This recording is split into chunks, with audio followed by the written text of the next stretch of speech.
जय हिंद साथियों।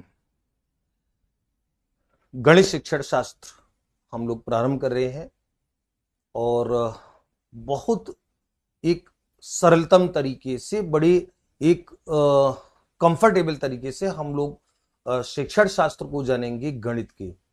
और मैं जब इस शब्द का प्रयोग करता हूं शिक्षण शास्त्र का, तो आप लोगों को अपना वो समय याद आ जाता है जब आप बीएड या बीएसटीसी कर रहे थे और वहां उस दौर में आपने पेडागोजी को लेकर के पूरे अपने प्रशिक्षण में बीएड या बीएससी के प्रशिक्षण में पेडागोजी को लेकर के सबसे ज्यादा चर्चाएं वहां पर की होती है।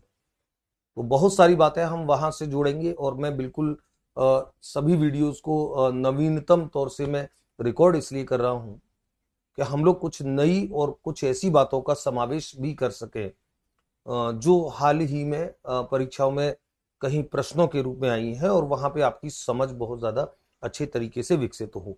तो गणित शिक्षण शास्त्र जो है, इस गणित शिक्षण शास्त्र के बिल्कुल फर्स्ट वीडियो में आपका स्वागत है। और हम लोग प्रारंभ करेंगे इसमें गणित के अर्थ और परिभाषाओं से। गणित क्या है, गणित को क्यों पढ़ाया जाता है विद्यालय पाठ्यक्रम में, इसे शामिल करने के पीछे हमारी कौन कौन से उद्देश्य निहित तो होते हैं, इससे पढ़ाने का महत्व क्या होता है, कई सारी चर्चाओं से हम लोग आगे जुड़ेंगे। तो गणित के अर्थ और परिभाषाओं में मैं सबसे पहले जिस एक चर्चा से मैं प्रारंभ करता हूं और जहां से हम लोग अपनी बात प्रारंभ करेंगे वो प्रारंभ होगी, और निश्चित तौर पर आप इस बात को मानेंगे कि हम लोग गणित की पेडागोजी को अब उस तरीके से पढ़ने वाले हैं जहां पे हम लोगों को रटना नहीं है, जहां पे हम लोगों को एक श्रेष्ठतम समझ बनानी है। और वो समझ आपकी, जब प्रश्न आपके तार्किक रूप के आते हैं, वो सीधे सीधे आपके पाठ्यक्रम से उठ करके नहीं आते हैं, तो ये समझ जो होती है वो आपकी सबसे ज्यादा ट्रांसफर होती है। मेरा पहला चर्चा का बिंदु रहेगा कि गणित क्या है। गणित क्या है, व्हाट इज मैथमेटिक्स। सबसे पहले चूंकि हमने जो हमारा पहला खंड जो है गणित का अर्थ और परिभाषा है, तो हम अर्थ की बात करेंगे, परिभाषाओं पे, महत्वपूर्ण परिभाषाओं पे हम लोग बाद में जाने जाएंगे। तो गणित को जब आप शब्द को जब आप देखते हैं तो हिंदी के दृष्टिकोण से हम देखें तो इसमें गण धातु जो है, गण धातु है। और अगर इसके शब्दार्थ की बात करूं मैं, शब्दार्थ की बात करूं तो शब्दार्थ इसका होता है गिनना, गिनना। और मैं अगर इसके अंग्रेजी शब्द की बात करूं, गणित का अंग्रेजी शब्द आप जानते हो मैथमेटिक्स होता है, मैथमेटिक्स होता है। और इस मैथमेटिक्स शब्द की जो उत्पत्ति है, शब्द की उत्पत्ति वो ग्रीक भाषा के एक शब्द, ग्रीक भाषा, और ध्यान रखेंगे ये लैटिन नहीं है, ग्रीक भाषा है। परीक्षा में ये भी एक प्रश्न आ चुका है कि मैथमेटा शब्द जो है, जो इसका मूल शब्द है, ग्रीक भाषा के शब्द मैथमेटा,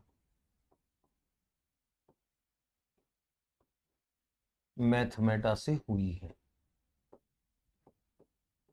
और ये जो मैथमेटा शब्द है या गण जो शब्द है, गण का अर्थ गिनना होता है, गणना करना होता है। मैथमेटा शब्द का जो अर्थ होता है उसका अर्थ भी वस्तुएं गिनना होता है, वस्तुएं गिनना,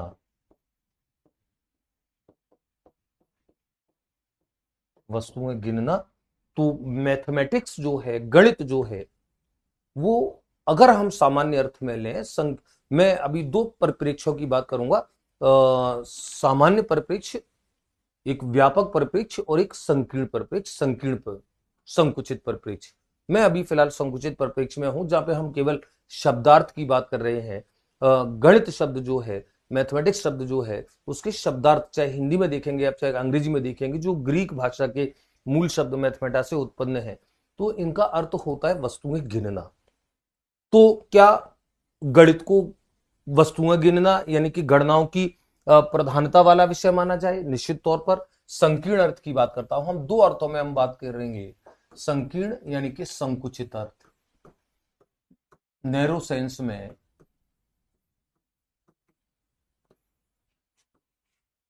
क्योंकि व्यापक अर्थ की बात अभी हम करेंगे। तो संकुचित अर्थ में जो है वो गणित गणित एक ऐसा विषय है, एक ऐसा विषय है, या हम जनरली एक शब्द का प्रयोग करते हैं, एक ऐसा शास्त्र है, यानी कि एक ऐसा विज्ञान है जिसमें जिसमें गणनाओं की प्रधानता होती है, गणनाओं की प्रधानता हो, यानी जहां पर गिनने का, काउंट करने का काम ज्यादा किया जाए। और जब हम गणना की बात करते हैं तो गणना की बात में हमारी बात जो जुड़ती है वो जुड़ती है प्राय मापन से, मापन जिसमें माप और तौल दोनों शामिल होते हैं, माप और तौल दोनों शामिल होते हैं। जहां पर दिशा की बात हम करते हैं, जहां पर दूरी की बात हम करते हैं, जहां पर हम लोकेशन यानी कि स्थिति की बात हम करते हैं, ये सारी जो चीजें होती हैं, ये सारी चीजें, कम अधिक की बात हम करते हैं, कम अधिक, पास दूर, छोटा बड़ा, ये जो सारी तुलनात्मक जो चीजें चल रही हैं, कहीं ना कहीं मात्रात्मक बात है, जिसे हम मात्रात्मक यानी कि क्वांटिटेटिव भी कहते हैं। मात्रात्मक, जिसे एक और शब्द होता है परिमाणात्मक, अंग्रेजी में इसे हम कहते हैं क्वांटिटेटिव, क्वांटिटेटिव। तो क्या गणित जो है वो केवल क्वांटिटेटिव है? व्यापक अर्थ में अभी हम जब जाएंगे तो हम बात क्वांटिटेटिव है ना, इसको थोड़ा सा स्पेलिंग को एक बार, क्वांटिटेटिव।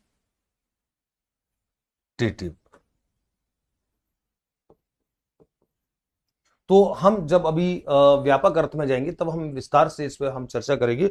गणित अपने संकीर्ण अर्थ में, नैरो सेंस में, संकुचित अर्थ में गणनाओं का शास्त्र है, जहां पे गणना होगी, जहां पर हम किसी क्वांटिटी की बात करेंगे, मात्रा की बात करेंगे, परिमाण की बात करेंगे, और वो परिमाण होगा माप के तौर पर, तौल के तौर पर, दिशा दूरी के तौर पर, स्थिति के तौर पर। एक इकाई देंगे, हम एक यूनिट देंगे। जैसे अगर हम किसी वस्तु को तौल रहे हैं तो हम उसको ग्राम, किलोग्राम, या जो भी हमारी इकाई होती है, चाहे वो पुरानी अमानक इकाइयां थी, जैसे पसेरी, मन, शेर, क्विंटल, जो हमारी पुरानी इकाइयां चलती थी, हम उस तौर पे, नवीन जो पद्धतियां हैं, एमकेएस पद्धति, जहाँ पे हम किलोग्राम में, ग्राम किलोग्राम में हम मापन करते हैं, तो चाहे वो अगर भार तोल रहे हैं तो मापन किलोग्राम ग्राम में हो रहा है, अगर हम दूरी निकाल रहे हैं तो कहीं मीटर किलोमीटर में निकाल रहे हैं, दूसरी पद्धति में देखेंगे फुट में निकाल रहे हैं। वो मात्रा की बात है, परिमाण की बात है, और जहां पे कहीं ना कहीं गणनात्मक काम चलेगा। ध्यान रखें, जब हम गणित के संकीर्ण अर्थ में जब हम जाते हैं तो हम प्रमुख तौर पर दो संप्रत्तियों को देखते हैं, और वो कहलाती हैं गणित की दो मूलभूत दक्षताएं। गणित की दो मूलभूत दक्षताएं, ये प्रश्न परीक्षा में जुड़ता है कई बार कि गणित में मूलभूत दक्षताएं कितनी होती हैं। तो गणित में दो मूलभूत दक्षताएं जो होती हैं, एक होता है संख्या ज्ञान, संख्या ज्ञान, और एक होता है संक्रिया ज्ञान, संख्या ज्ञान और संक्रिया ज्ञान। संख्या ज्ञान, जहां संख्याओं की समझ बच्चा विकसित करेगा, अलग अलग प्रकार की संख्याओं को देखेगा, और संक्रियाएं, उनके बीच में कुछ ऑपरेशन करेगा। संक्रिया यानी कि जोड़ना, घटाना, गुणा करना और भाग देना, ये जो संक्रियाएं होती हैं, इनकी बात, ये दो गणित की मूलभूत दक्षताओं के अंतर्गत आती है। और सारा मापन जो है, सारा परिमाणात्मक जो काम होगा, क्वांटिटेटिव जो काम होगा, वो सारा का सारा संक्रियाओं के सहयोग से होगा, संक्रियाओं के माध्यम से होगा। इसीलिए गणित में जब भी मूलभूत दक्षता होगी, जैसे भाषा ही जब आप अधिगम करते हो, तो भाषा के, किसी भी भाषा के शिक्षण शास्त्र में, चाहे हिंदी का हो, चाहे अंग्रेजी का हो, चाहे संस्कृत या उर्दू, किसी भी भाषा का हो, वहां पर हम मूलभूत दक्षताओं के तौर पर चार मूलभूत दक्षताएं लेते हैं भाषा में। LSRW, listening, speaking, reading and writing. सुनना, बोलना, रीडिंग पढ़ना, और राइटिंग लिखना, और उनका क्रम होता है LSRW। लेकिन गणित में मूलभूत दक्षताएं, यानी कि गणित की सारी जो अवधारणाएं होती हैं, सारे जो कॉन्सेप्ट होते हैं, वो इन्हीं दो मूलभूत अवधारणाओं पे जुड़ते हैं, इन्हीं दो मूलभूत अवधारणाओं से, इन्हीं दो मूलभूत दक्षताओं से जुड़ते हैं, संख्या ज्ञान से और संक्रिया ज्ञान से। और ये माना जाता है कि गणित आगे जितना भी एडवांस है, कि गणित की कोई भी अवधारणा है, वो इन्हीं संख्या ज्ञान और संक्रिया ज्ञान को ही बदल बदल करके प्रयोग करने पे, चाहे वो प्रतिशत, औसत, लाभानी, सरल ब्याज, चक्रवृद्धि ब्याज, कुछ भी टॉपिक्स होंगे, सारी की सारी इसी पे आधारित होती है, संख्या ज्ञान और संक्रिया ज्ञान पर।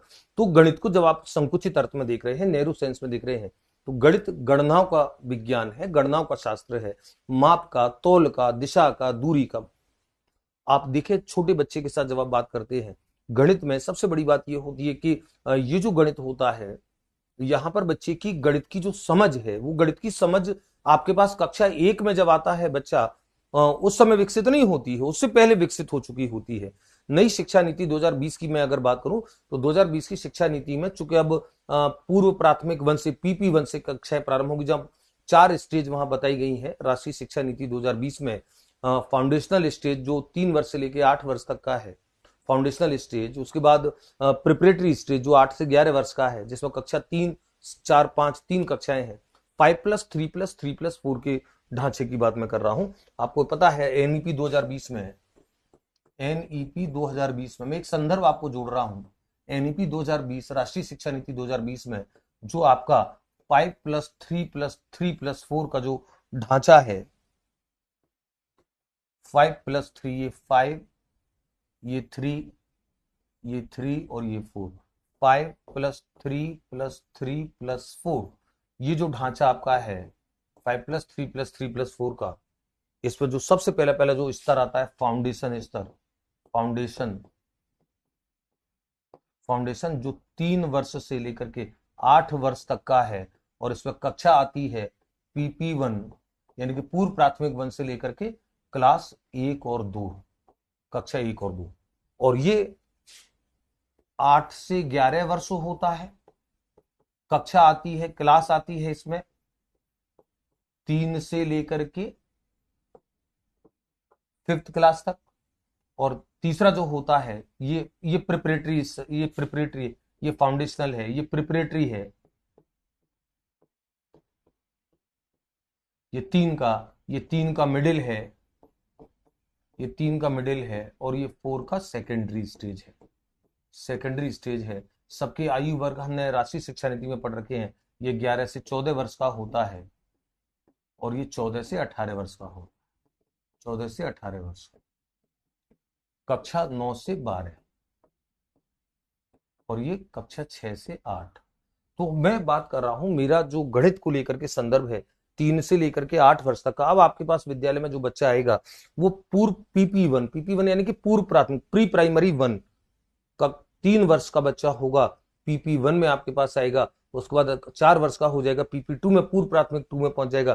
फिर 5 वर्ष का हो जाएगा PP3 में पहुंच जाएगा, पूर्व प्राथमिक 3 में। उसके बाद 6 वर्ष का लगभग होगा तो कक्षा 1 में आएगा। 7 वर्ष का लगभग होगा कक्षा 2 में आएगा, यानी कि 8 वर्ष होते होते उसकी कक्षा 2 पास हो जाएगी। 8 वर्ष से लेकर के 11 वर्ष तक कक्षा 3 में, कक्षा 3 में जब बच्चा आया होगा तो 8 वर्ष का होगा, और ये इस प्रकार से। तो मैं एक जो सवाल कर रहा हूं, सवाल मेरा ये है कि पूर्व प्राथमिक 1 में जो बच्चा आपके पास 3 साल का 4 साल का आ रहा है, क्या वो गणित जानता है? हमको सोचना पड़ेगा। विद्यालय में आकर के तो हम उसे गणित सिखाएंगे औपचारिक तौर पर, लेकिन इस पूर्व प्राथमिक वर्ग के फाउंडेशनल स्तर पर जो बच्चा आ रहा है, कक्षा 3 और कक्षा 6 और कक्षा 9 यहाँ पहुंचते बच्चा गणित बहुत सारा सीख जाता है। मैं बात कर रहा हूं इस स्टेज की। बच्चा जब आता है तो बच्चा, वो छोटा सा बच्चा गणित को उस रूप में नहीं जानता है जिसे हम गणित का मानक रूप कहते हैं। गणित का मानक रूप जहां पे बच्चे को कुछ संख्याएं आती हो, जहां पे बच्चे को कुछ संक्रियाएं जोड़ना, घटाना, गुणा, भाग करना आता हो, बच्चे को वो नहीं आता है, लेकिन उसके सोच में गणित होता है कहीं ना कहीं। आप सोच के देखें उस छोटे से बच्चे को गणित में क्या क्या आता है। मैं कई बार एग्जाम्पल देकर के बताता हूं कि ये जो छोटा बच्चा 3 या 4 वर्ष का बच्चा है, जो अभी औपचारिक तौर पर गणित में अभी आपने सिखाना शुरू भी नहीं किया है, आप इस बच्चे के सामने हाथ में, एक हाथ में ज्यादा टॉफी और एक हाथ में कम टॉफी रख करके इसके सामने दोनों मुट्ठियां खोलते हैं, एक में ज्यादा टॉफी है, एक में कम टॉफी है, और फिर आप बच्चे से पूछते हो कि तेरे को कौन सी टॉफी चाहिए। बच्चा ज्यादा टॉफी वाले हाथ को चूज करता है कि मैं ये लूंगा। इसका मतलब उससे कम अधिक का ज्ञान है, उससे कम अधिक का ज्ञान है, कम अधिक का ज्ञान है। जब आप इस बच्चे को, ये जो 3 या 4 साल का बच्चा है, आप इसे इससे 2 साल बड़ी, 6 साल की इसकी बड़ी सिस्टर या बड़े भाई के साथ खड़ा करके आप पूछते हो कि आप दोनों में से कौन सा बड़ा है, कौन बड़ा है, कौन छोटा है, वो बता देता है कि ये मुझसे बड़ी दीदी है, मैं छोटा हूं, ये बड़ी है। यानी कि उससे छोटे बड़े का ज्ञान है। आप ये छोटे बड़े वस्तु के तौर पर भी देख सकते हो, व्यक्ति के तौर पर भी देख सकते हो, छोटे बड़े का ज्ञान है। उससे पास दूर का भी ज्ञान होता है, पास और दूर का ज्ञान होता है। आप उसके सामने, वो छोटा सा बच्चा 3-4 साल का, आप दो वस्तुएं फेंक दो, एक ज्यादा दूर है एक कम दूर है, और आप उस बच्चे को लेने के लिए भेजो, वो बच्चा जो पास है उसको पहले लेकर के आएगा। यानी कि वो समझता है कि वो वस्तु दूर है, मेरी अप्रोच से वो ज्यादा दूर है, वो पास वाली वस्तु को पहले पकड़ेगा। दो गेंद है, दो गेंद फेंक दें और इस तरीके से फेंके, एक गेंद दूर है एक गेंद पास है, और आप उसे बोलेगा उठा करके ला, निश्चित तौर पर वो पहले जो पास गेंद है उसके पास पहले जाएगा। यानी कि उसकी सोच में है कि पास दूर क्या है, उसकी सोच में है कि छोटा क्या है बड़ा क्या है, उसकी सोच में है कि कम क्या है अधिक क्या है, उसकी सोच में है कि ऊपर क्या है नीचे क्या है। और ध्यान रखो, ये सोच में ये जो सारे तत्व हैं, ये सारे तत्व उसकी गणित की प्रारंभिक समझ को प्रदर्शित करते हैं, ये गणित की प्रारंभिक समझ होती है। तो हम जिसे कह रहे हैं कि गणनाओं का शास्त्र है, वस्तुएं गिनना, गणना करना, जोड़ना घटाना गुणा करना भाग करना, यानी कि कुछ संक्रियाओं का प्रयोग करना, संख्याओं का, ये जो सारी चीजें ये उसके संकुचित अर्थ में होती हैं। गणित विद्यालय पाठ्यक्रम में जो शामिल किया जाता है उसके पीछे सोच ये नहीं थी। राष्ट्रीय शिक्षा नीति की जब आप बात करेंगे, नवीन राष्ट्रीय शिक्षा नीति की, या एनसीएफ 2005 का विशेष संदर्भ में बताऊं, एनसीएफ 2005 के संदर्भ में, एनसीएफ 2005 में इस बात को कहा गया कि गणित को विद्यालय पाठ्यक्रम में इसलिए शामिल नहीं किया जाए कि बच्चों को कोई गणनाएं सिखानी है, बल्कि इसलिए शामिल किया जाए कि हमें बच्चों की सोच का गणितीकरण करना है, सोच का तार्किकीकरण करना है। ये सोच के गणितीकरण की ये जो अवधारणा है ये क्या है, इस पे अभी हम व्यापक अर्थ में जाएंगे तब हम बात करेंगे। तो गणित अपने संकीर्ण अर्थ में, गणित अपने संकीर्ण अर्थ में गणनाओं की प्रधानता वाला विषय होता है। संकुचित अर्थ में शब्दार्थ के तौर पर हम ले रहे हैं, मैथमेटा शब्द से इसकी उत्पत्ति है। जैसे मैंने कहा मैथमेटा ग्रीक भाषा का, और ये ध्यान रखेंगे मैंने अभी आपको बोल दिया ये लैटिन भाषा का शब्द नहीं है, ग्रीक भाषा का शब्द है। तो ग्रीक भाषा के शब्द मैथमेटा से उत्पत्ति है, और इसमें गणनाओं की प्रधानता वाला विषय है। दो मूलभूत दक्षताएं होती हैं, और संख्या ज्ञान संक्रिया ज्ञान, और हम जो बच्चा हमारे पास आता है वो कहीं ना कहीं गणितीय समझ लेकर के आता है। लेकिन आप इस बच्चे के साथ करते क्या हो, आप इस बच्चे के साथ जब ये बच्चा आता है तो इस बालक के अमानक ज्ञान को, अमानक ज्ञान को मानकीकरण करते हो, मानक ज्ञान बनाते हो, मानक ज्ञान में बदलते हो, तो वो अमानक ज्ञान। और आप सोच रहे हैं कैसे कैसे बदलते हैं। आप देखो उस बच्चे को, जो बच्चा 4-5 साल का हो गया है, वो कुछ गिनने भी लगाए 1 2 3 कितने होते हैं, और 1 2 3 4 5 कितने, वो छोटी कम कम गिनतियों को वो जानने लगा है। आप उस बच्चे के सामने 2 पेंसिल आप दिखाते हो, आप उसको पूछते हो कि ये कितनी पेंसिल है, बच्चा कहता है सर ये 1 पेंसिल है। आप बोलते हो कि ये कितनी पेंसिल है, बच्चा बोलता है 2 पेंसिल है। आप एक और पेंसिल उठा लेते हैं, आप बोलते हैं कि अब कितनी पेंसिल है, बच्चा बोलता है कि सर अब 3 पेंसिल है, ये 3 पेंसिल है। तो आप जब बच्चे को ये पेंसिल जब आप दिखाते हो, 1 पेंसिल 2 पेंसिल 3 पेंसिल, तो बच्चा सोचने लगता है, उसे पता है कि 3 कितना होता है, उसे पता है 2 कितना होता है। अगर आप उसको बोलते हो कि कंकर उठा करके ला, वो कंकर उठाकर 5 कंकर उठा करके ला, वो 5 कंकर उठा लाता है। आप उसे बोलते 4 पत्ती तोड़ करके ला, वो 4 पत्ती तोड़ लाता है। लेकिन आप विद्यालय में आकर के उसे बताते हो कि जो 5 कंकर जो तोड़ करके लाया है, या 5 पत्ती 2 3 4 5, जो 5 पत्ती तोड़ करके लाया है, आप विद्यालय में आकर के उसे सिखाते हो कि इस 5 को व्यक्त ऐसे किया जाता है। जो उसने 3 पेंसिल जो उसने बताई हैं कि ये 3 पेंसिल हैं, आप उसे बताते हो कि 1 2 3 ये जो तूने गिना है, उसकी सोच में है 3 कितना होता है। आप उसे बताते हो कि उस 3 को ऐसे लिखा जाता है। और ध्यान रखो ये जो एक शब्दावली है, ये शब्दावली को आपको विशेष तौर पर देखना होगा, क्योंकि मैं बात कर रहा हूं 2 कितना होगा, 4 कितना होगा, 5 कितना होगा, 3 कितना होगा, ये उस बच्चे की सोच में है।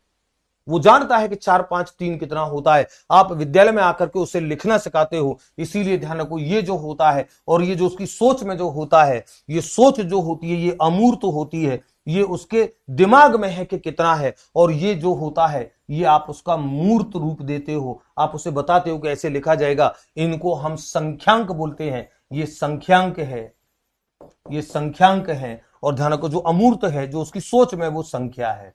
मैं बच्चों को जब ये पढ़ाता हूं शिक्षण शास्त्र, वहां पे बच्चों की इस एक समझ पे मैं बात करता हूं, क्योंकि कई सारे बच्चों को, कई सारे बड़े लोगों को भी, कई सारे टीचर्स को भी ये अंतर पता नहीं होता कि संख्या और संख्यांक में अंतर क्या होता है। संख्या और संख्यांक में कौन मूर्त है कौन अमूर्त है। और ये प्रश्न सीटेट में शायद 2018 या 2019 में ये प्रश्न आया हुआ है कि संख्या और संख्यांक में अंतर क्या होता है, इनमें से कौन मूर्त है कौन अमूर्त है। तो वहां पे जो विकल्प थे वो विकल्प इसी प्रकार से थे कि संख्या और संख्यांक में के संबंध में कौन सा कथन सत्य है। वहां पे विकल्प थे कि संख्या संख्यांक दोनों अमूर्त होते हैं, बी संख्या संख्यांक दोनों मूर्त होते हैं, सी संख्या अमूर्त होती है संख्यांक मूर्त होता है, अगला था डी था संख्या मूर्त होती है संख्यांक अमूर्त होता है। तो वहां पे ये समझ आपकी काम करती, वहां पे जिन बच्चों को पता था, जिन बच्चों ने कहीं इस चीजों को जाना था, वो इसने समझा था। तो हम देखेंगे जो बच्चे की सोच में है कि 3 कितना होगा 5 कितना होगा, वो जो उसकी सोच में है लेकिन उसको व्यक्त करना नहीं जानता है, यानी कि उसकी सोच में गणित है, व्यक्त करना आप सिखाते हो। ये जो संख्यांक होते हैं ये मूर्त रूप होते हैं, उसकी सोच में जितनी मात्रा है उसको व्यक्त करने का जो अंक है वो संख्यांक है। और संख्यांक मूर्त होगा, संख्या जो उसकी सोच में है वो अमूर्त होगी। इसीलिए हम गणित को कहते हैं कि गणित अमूर्त सोच को मूर्त रूप प्रदान करता है। गणित एक ऐसा विषय से मैं भी अब गणित की जो व्यापक परिभाषा हम लोग बात करेंगे, गणित की व्यापक परिभाषा में इसको हम लोग अभी इसको चर्चा करेंगे कि गणित में हमेशा अमूर्त सोच को एक मूर्त रूप देने का काम किया जाता है। तो गणित अपने संकुचित अर्थ में गणनाओं का शास्त्र है, गणनाओं के शास्त्र में गणनाओं की प्रधानता है। वहां पर बच्चा जो आपके पास शुरू शुरू में आया है, आप शुरू शुरू में उसकी सोच में कहीं ना कहीं गणित लेकर के आया है, वो छोटा सा बच्चा 3 4 5 साल का, लेकिन आप उसे उसके अमानक ज्ञान को आप उसका मानकीकरण करते हो, एक मानक ज्ञान। आप तो ये जो आपने 5 लिखना सिखाया, 3 लिखना सिखाया, 1 2 3 4 5, आपने जो उससे गिनती लिखना सिखाया, ये आप उसके अमानक ज्ञान को मानकीकृत कर रहे हो। तो हम जिस जिस समय हम गणित की ये बात करते हैं, गणित के संकुचित अर्थ की, वहां पे हमको ये ध्यान रखना होगा कि गणित, मुझे एक बड़ा अच्छा सवाल बच्चे जब कभी डिस्कस करते हैं, अभी एक परिभाषा भी मैंने ली है उसे समझाने के लिए, बच्चे सवाल करते, और ये परीक्षा में भी आया है कि प्राथमिक स्तर पर गणित पढ़ाने का जो महत्व होता है वो मानसिक होता है या व्यवहारिक होता है। और ये प्रश्न परीक्षा में आया हुआ है, और आप देखिए पुस्तकों में भी इसके अलग अलग आंसर मिलते हैं। मैंने कई बार इस बात को कहा है कि प्राथमिक स्तर पर जो हम गणित पढ़ाते हैं, प्राथमिक स्तर पर, ये चर्चा हमारी आगे भी जुड़ेगी, प्राथमिक स्तर पर गणित पढ़ाने का जो महत्व है,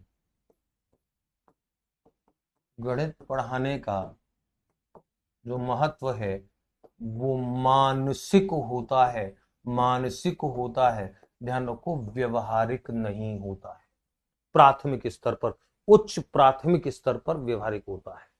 ये चर्चा जब आगे आएगी हम बात करेंगे। ये मानसिक होता है, आप कारण पूछो कि मानसिक क्यों होता है, वो मानसिक इसलिए होता है कि प्राथमिक स्तर पर बच्चा गणित की अवधारणाओं को, संकल्पनाओं को सबसे पहले पहले जानना शुरू करता है, वहां पे उसका मानसिक तौर पे विकास होता है। व्यवहारिक का अर्थ होता है जब बच्चा उसे व्यवहार में लेगा, वो उच्च प्राथमिक स्तर पर आने की बात लेता है।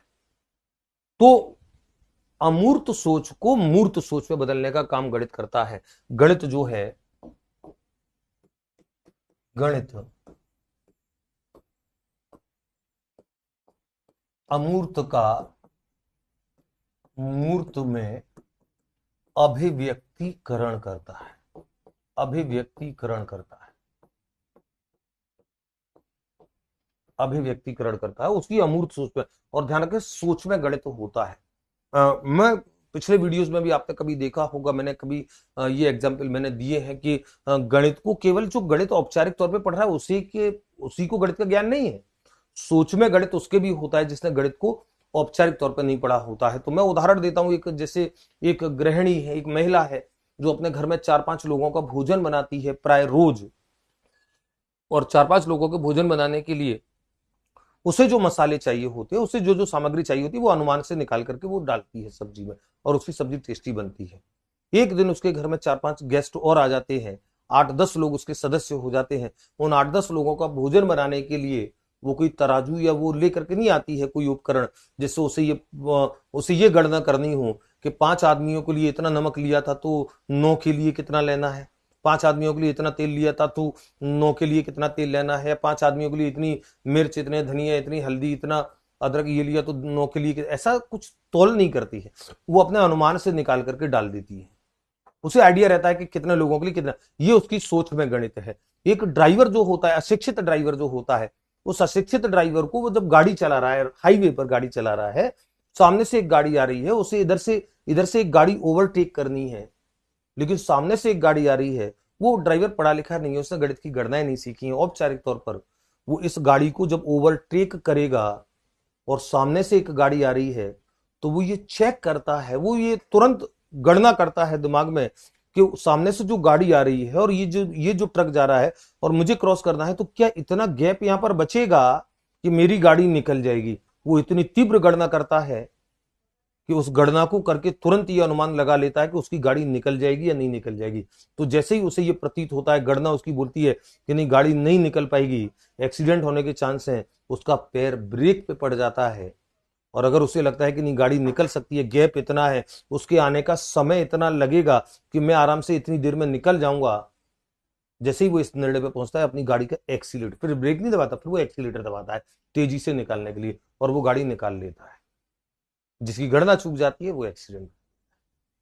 तो उसकी जो गणना जो चली, वो गणना में वो गणना में उसने कोई औपचारिक गणित नहीं सीखा है, लेकिन उसकी सोच में गणित है। वो गणना कर पा रहा है क्योंकि उसकी सोच में गणित है। और ध्यान रखो, ये जो सारे तत्व होते हैं, उस महिला के अनुमानीकरण में गणित है, इस ड्राइवर के अनुमानीकरण में गणित है। तो इसीलिए मैं जब गणित की व्यापक अर्थ की मैं बात करता हूं, गणित के व्यापक अर्थ पे हम लोग बात करते हैं, तो व्यापक अर्थ में गणित क्या होता है।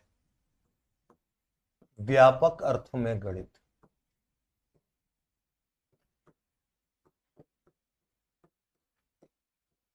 व्यापक अर्थ में गणित क्या है। संकुचित अर्थ में तो संकुचित अर्थ में, संकीर्ण अर्थ में तो गणित गणनाओं का शास्त्र हो गया, गिनने का विज्ञान हो गया, मापन का, तौल का। आपको दूरी नापनी है, आपको वजन नापना है, आपको हाइट, ऊंचाई, दूरी, कुछ भी आपको करना है, वो सारी की सारी परिमाणात्मक, क्वांटिटेटिव जितनी भी चीजें हैं। लेकिन व्यापक अर्थ में गणित क्या है। व्यापक अर्थ में गणित इस गणना की शास्त्र से बहुत ज्यादा आगे की बात है। जो मैंने अभी कहा, जो अनुमानीकरण एक शब्द आया, आप देखिए व्यापक अर्थ में मैं कुछ शब्द लिख रहा हूं, इन शब्दों को ध्यान से देखना। संकेतीकरण, संकेतीकरण, अनुमानीकरण, अनुमानीकरण,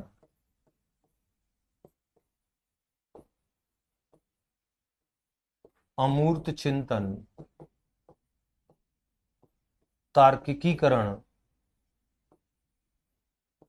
तार्किकीकरण, सामान्यीकरण, सामान्यीकरण, आलोचनात्मक दृष्टिकोण, ये कुछ भारी भरकम से शब्द हैं। ये कुछ भारी भरकम से शब्द हैं, इनको सोच करके देखें। ध्यान रखो, ये गणित के व्यापक अर्थ में शामिल होती है। गणित के व्यापक अर्थ में शामिल होने का क्या सरल मायना होगा।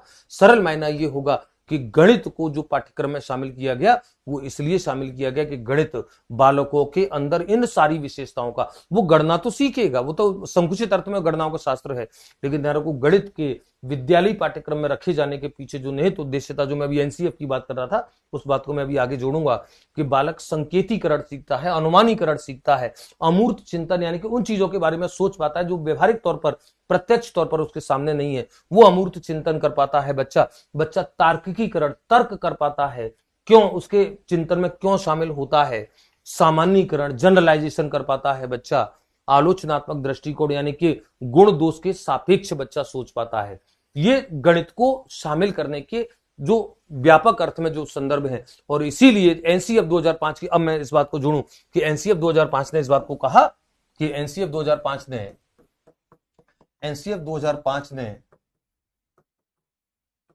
कहा कि गणित विषय को पाठ्यक्रम में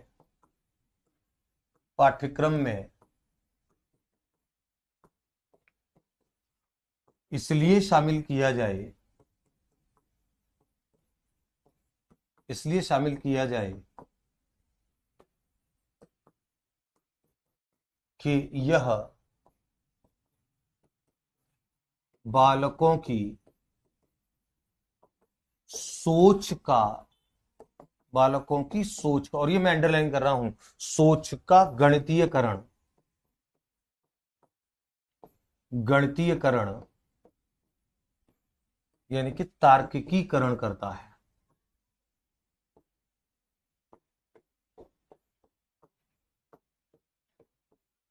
केवल गणनाओं के लिए नहीं, बच्चों की सोच के तार्किकीकरण के लिए, सोच के गणितीकरण के लिए गणित को शामिल किया जाए।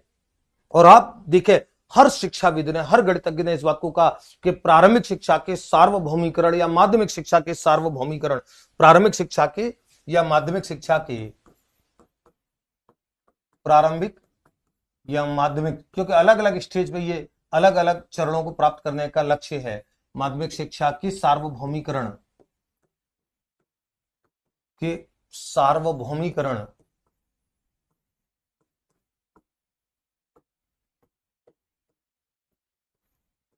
के लक्ष्य में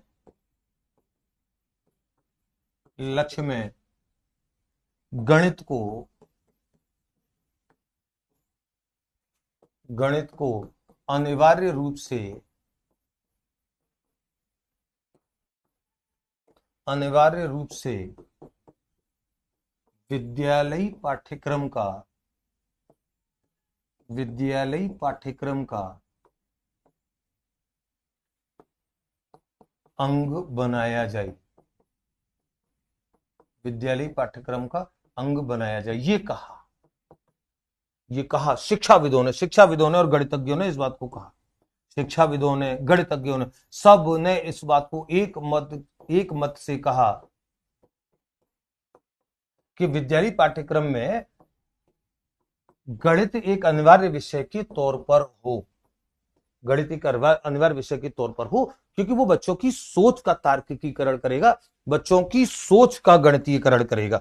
और यहां पर हमको ये बात विशेष तौर पर समझने की है कि बच्चों की सोच के गणितीकरण का मतलब होता है उनकी सोच में तार्किकीकरण है, वो कुछ अमूर्त सोच पाए, मैंने कहा अमूर्त सोच पाए, अनुमान सही अनुमान लगा पाए, तार्किक कुछ सोच पाए, तार्किक कुछ कर पाए, सामान्यीकरण जनरलाइजेशन कर पाए, सामान्यीकरण जनरलाइजेशन, समान पैटर्न पहुंचाने। जब मैं आपसे आगमन विधि पे चर्चा कर रहा हूँ वहां सामान्यीकरण पे हम लोग बात कर रहे होंगे। सामान्यीकरण मतलब कुछ समान पैटर्न देख करके या पैटर्नों में समानता देख करके एक सामान्य सोच पे पहुंचना, एक सामान्य नियम पे पहुंचना, जिसे हम आगमनात्मक चिंतन भी बोलते हैं।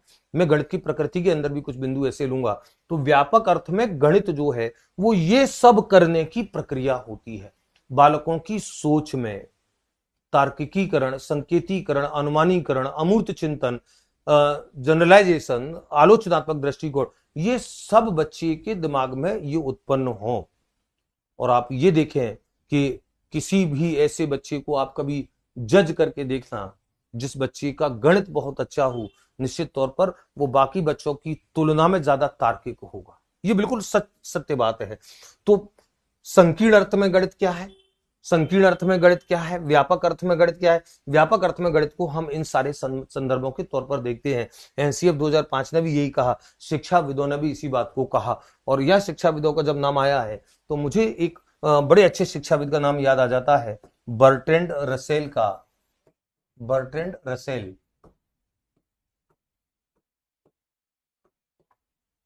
प्रसिद्ध शिक्षाविद हुए हैं, प्रसिद्ध शिक्षाविद, प्रसिद्ध गणितज्ञ हुए हैं। इन्होंने इस बात को कहा, क्योंकि गणित को लेकर के एक सामान्य तौर पर भ्रांति रहती है कि गणित विद्यालय विषयों में जटिल माना जाता है। आप कभी भी एक सर्वे करके देखेंगे तो विद्यालय विषयों में गणित को थोड़ा सा तुलनात्मक कठिन माना जाता है अन्य विषयों की तुलना में, बच्चे शायद सबसे ज्यादा भय इससे खाते हैं।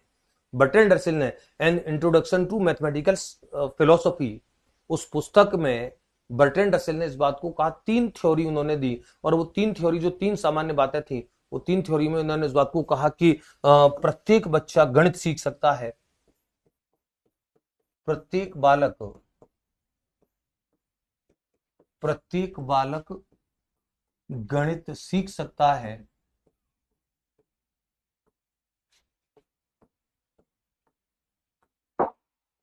गणित सीख सकता है प्रत्येक बालक को गणित सीखना चाहिए, गणित सीखना चाहिए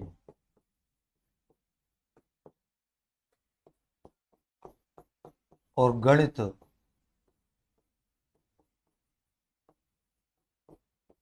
बालकों की सोच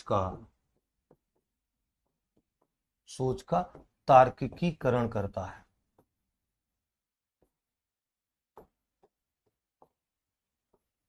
तार्किकीकरण करता है।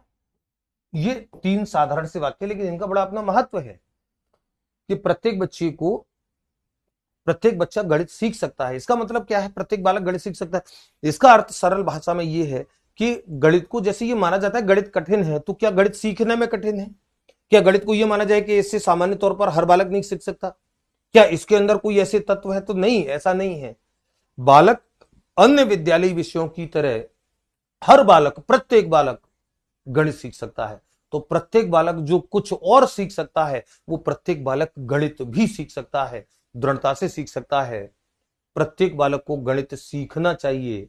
दूसरा वाक्य है, ये बर्ट्रैंड रसेल ने अपनी थ्योरी दी है, an introduction to mathematical philosophy पुस्तक में। एन इंट्रोडक्शन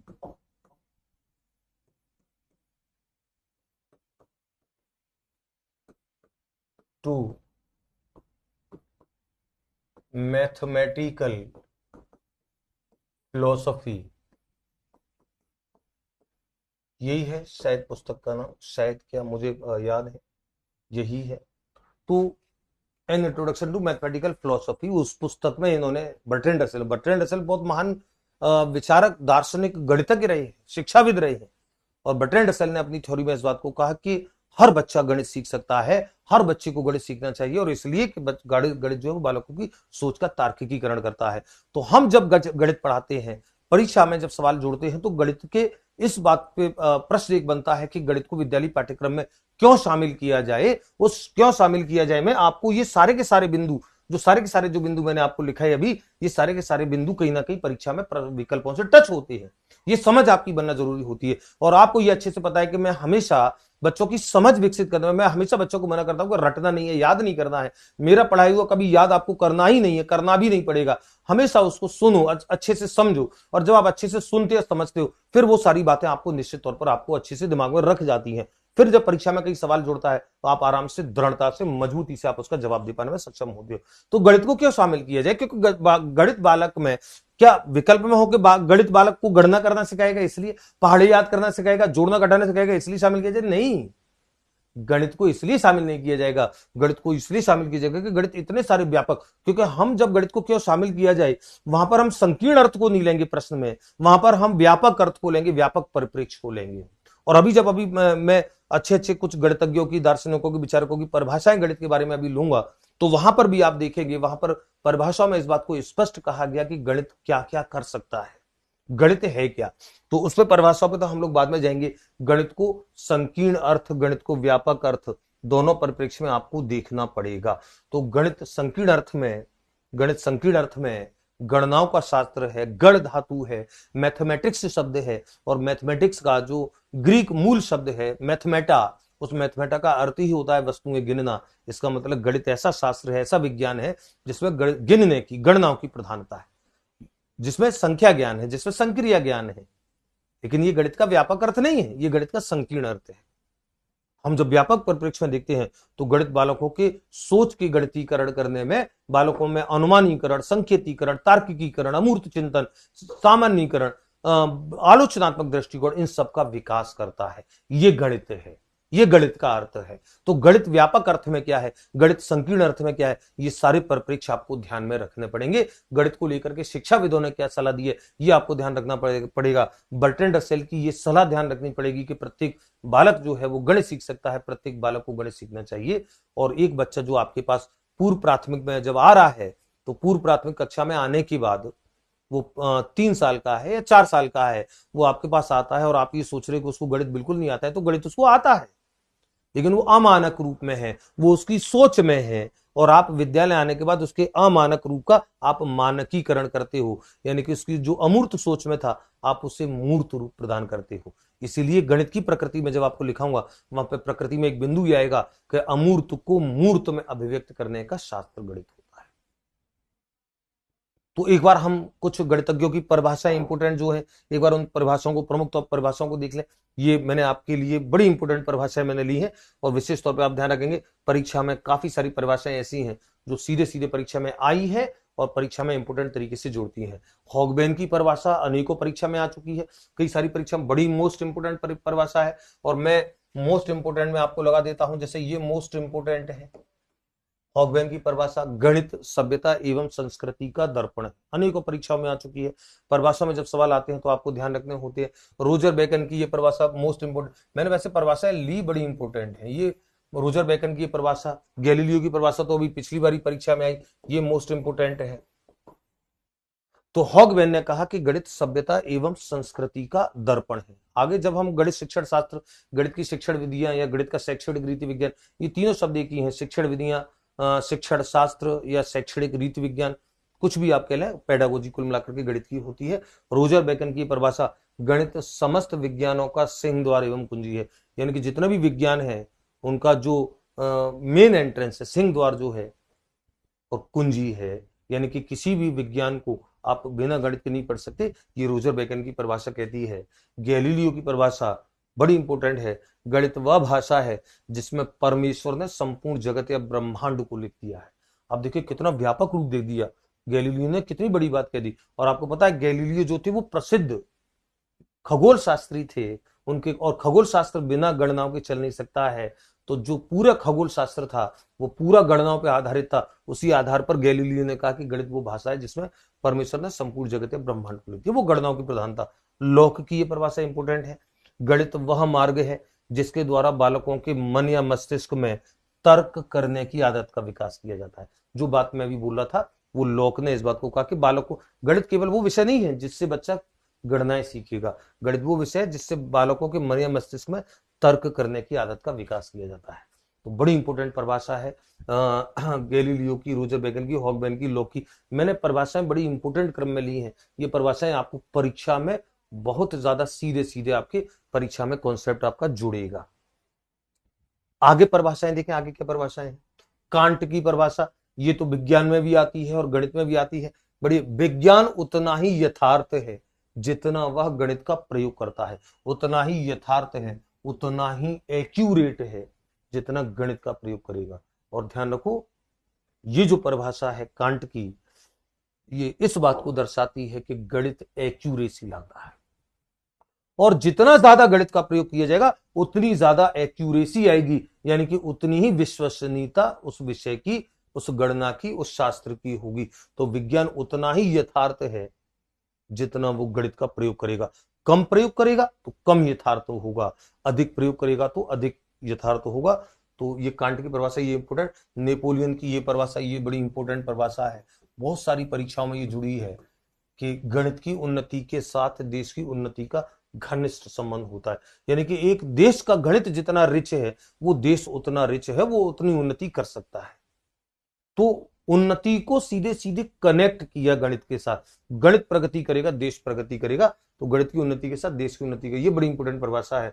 प्रोफेसर यंग की ये परिभाषा कई बार परीक्षा में आ चुकी है और आप देखें इस परिभाषा में तो गणित को कितना बड़ा महत्व दिया है। इस परिभाषा में लौह, वाष्प तथा विद्युत के इस युग में जिधर देखो उधर गणित नजर आता है, जिधर देखो उधर गणित नजर आता है।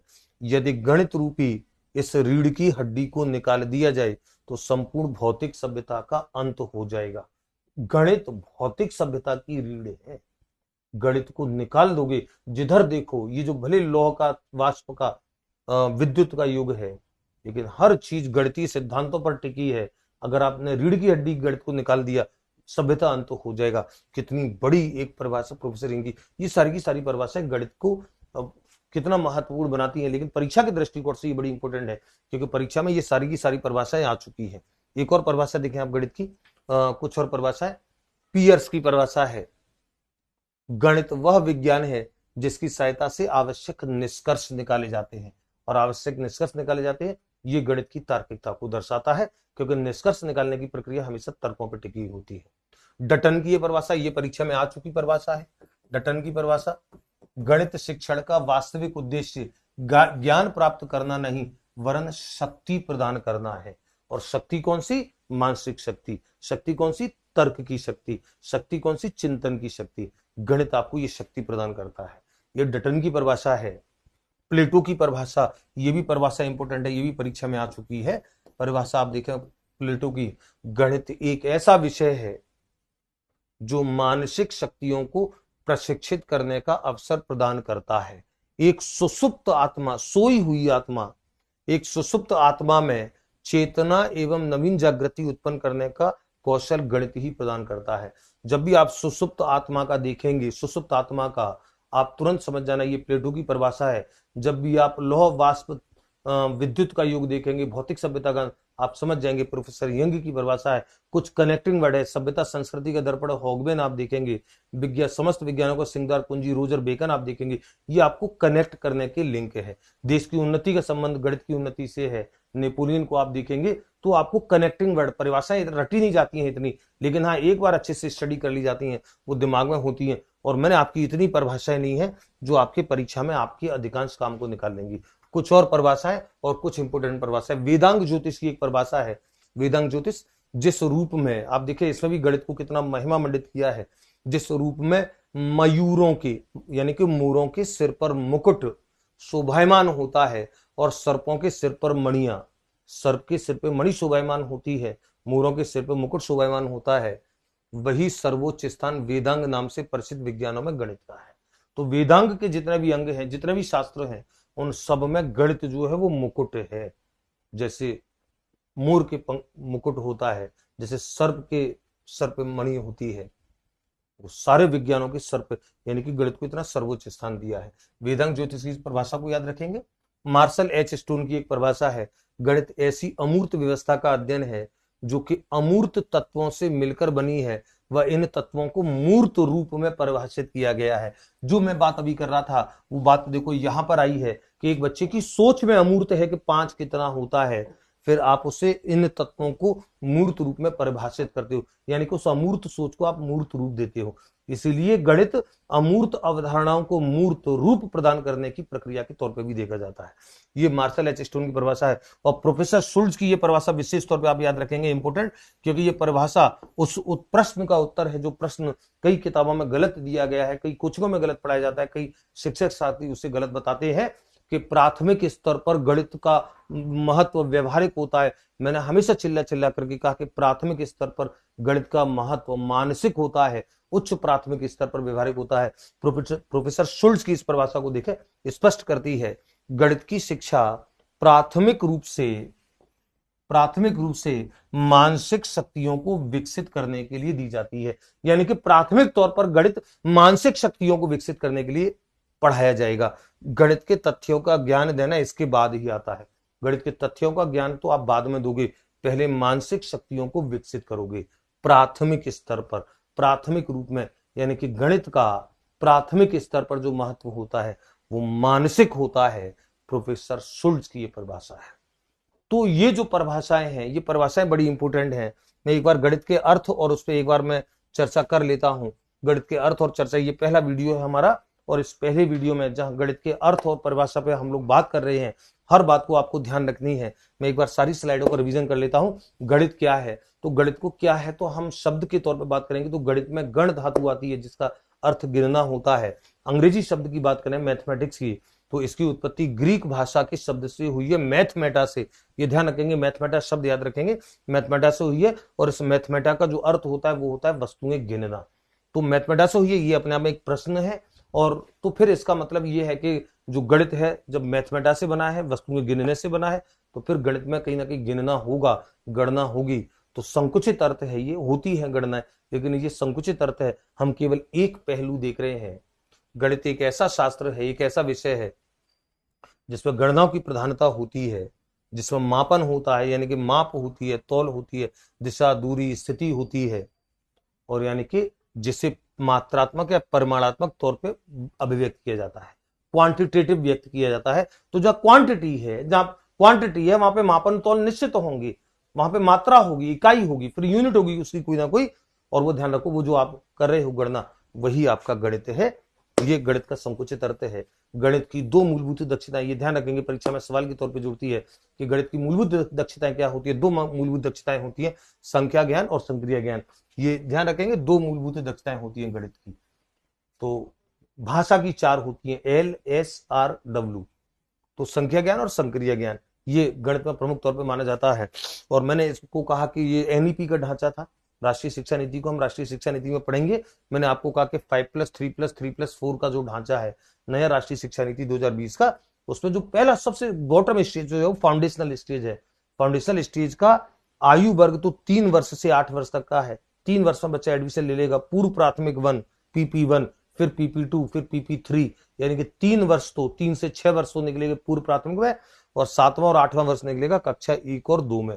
तो इसीलिए पूर्व प्राथमिक से लेकर के कक्षा 2 तक ये जो 5 साल का जो टाइम पीरियड है, ये फाउंडेशनल स्टेज होता है। यहीं से बच्चा सबसे पहले आपके पास आता है, और वो बच्चा जब आपके पास आता है तो ये बच्चा जो है वो ये सब जानता है। वो ये सब जानता है क्या? छोटे बड़े का अर्थ समझता है, पास दूर का अर्थ समझता है, कम अधिक का अर्थ समझता है, ऊपर नीचे का अर्थ समझता है। यानी कि उसकी सोच में गणित है, और आप उसकी सोच के गणित को आप क्या करोगे, आप उसके अमानक ज्ञान को मानक ज्ञान में बदलोगे। और ये मैंने एग्जाम्पल दिया था कैसे बदलते हो, कि उसकी सोच में जो गिनतियां हैं, मतलब काउंटिंग जो है वो अमूर्त सोच में है। 3 कितना होगा, 2 कितना होगा, 5 कितने होंगे, 4 कितने होंगे, आप उसे संख्यांकों से व्यक्त करना सिखाते हो। संख्यांक मूर्त है, ये जो मात्रा जो उसके दिमाग में है, जो संख्या उसके दिमाग में, वो अमूर्त है। इसीलिए जो प्रश्न मैं अभी सीटेट का बता रहा था, उस प्रश्न का सही उत्तर था, प्रश्न था संख्या और संख्यांक। संख्या और संख्यांक के लिए कौन सा कथन उचित है? सही उचित कथन था संख्या अमूर्त होती है, संख्यांक मूर्त होता है। ये उस प्रश्न का सही, और ये मैंने लिखा है संख्या अमूर्त होगी, संख्यांक मूर्त होगा। तो ये आप बालकों की सोच को, अमानक ज्ञान को मानक ज्ञान में बदलते हो। प्राथमिक स्तर पर गणित पढ़ाने का महत्व मानसिक है, ये मैंने अभी प्रोफेसर शुल्ट्ज की परिभाषा में आपको बताया। तो गणित क्या करता है? अमूर्त का मूर्त में अभिव्यक्तिकरण करता है, ये गणित का काम होता है। और हम अभी व्यापक अर्थ की जब हमने बात की, ये तो गणित के सारे संकुचित अर्थ थे। व्यापक अर्थ में गणित बालकों की सोच का गणितीकरण करता है, बालकों में संकेतीकरण, अनुमानीकरण, अमूर्त चिंतन, तार्किकीकरण, सामान्यीकरण, जनरलाइजेशन, आलोचनात्मक दृष्टिकोण, ये सब बच्चों को वो विकसित करता है, उसकी मानसिक क्षमताओं को विकसित करता है। ये गणित का व्यापक अर्थ में काम है। और यहां पर मैंने आपको एनसीएफ 2005 का दृष्टिकोण बताया कि एनसीएफ 2005 में इस बात को कहा गया कि गणित को इसलिए शामिल किया जाए कि वो बालकों की सोच का गणितीकरण करेगा, ना कि उनको केवल गणनाएं सिखाएगा। ये एनसीएफ 2005 का गणित को लेकर दृष्टिकोण है। शिक्षाविदों ने, गणितज्ञों ने भी इस बात को कहा, ये मत दिया कि प्रारंभिक शिक्षा का सार्वभौमिकरण करना हो या माध्यमिक शिक्षा का सार्वभौमिकरण करना हो, विद्यालयी विषयों में गणित को अनिवार्यतः शामिल किया जाए, उसे अनिवार्यतः एक अंग बनाया जाए विद्यालयी शिक्षा का। बिना गणित के विद्यालयी शिक्षा अधूरी है। तो ये हमने कहा। और बर्ट्रैंड रसेल के इस कथन को हमने देखा, प्रत्येक बालक गणित सीख सकता है। मुझे ये बात जब याद आ रही थी तो मुझे अंदर ही अंदर हंसी आ रही थी।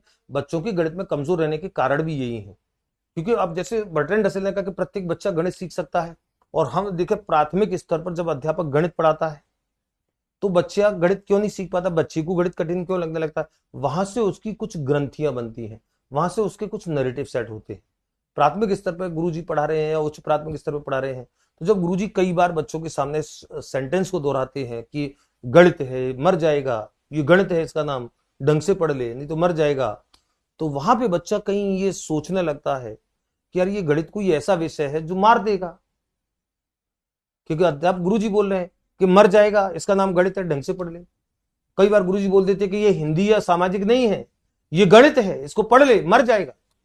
बच्चा फिर सोचने लगता है कि यार हिंदी सामाजिक तो सरल से लगती है मुझे, और गुरुजी बोल रहे हैं कि ये हिंदी सामाजिक नहीं है, ये गणित है, इसका मतलब ये कोई भारी भरकम आइटम है। तो बच्चे के दिमाग में दूसरा नैरेटिव सेट होता है कि बच्चा सोचने लगता है कि यार ये तो गणित है। और कई बार तो गुरुजी हद कर डालते हैं, कई बार गुरुजी सीमाएं लगा देते, गुरुजी कह देते कि तेरा बाप भी गणित नहीं सीख सकता। बच्चा टेंशन, वो बिल्कुल अब ये पक्का मान लेता है कि बच्चा मैं गणित नहीं सीख पाऊंगा। ये जो ऐसे नैरेटिव सेट किए जाते हैं, उन्हीं नैरेटिव को ध्यान में रख करके बर्ट्रैंड रसेल ने इस बात को कहा कि प्रत्येक बालक गणित सीख सकता है। गणित सीखना कोई अलग से कोई स्पेशल काम नहीं है। प्रत्येक बालक जैसे अन्य विषय सीखता है वैसे गणित सीख सकता है। प्रत्येक बालक को गणित सीखना चाहिए। गणित बालकों की सोच का तार्किकीकरण करती है। ये उनकी पुस्तक थी an introduction to mathematical philosophy. उस पुस्तक में बर्ट्रैंड रसेल बहुत प्रसिद्ध शिक्षाविद हुए, उन्होंने इस बात को कहा है।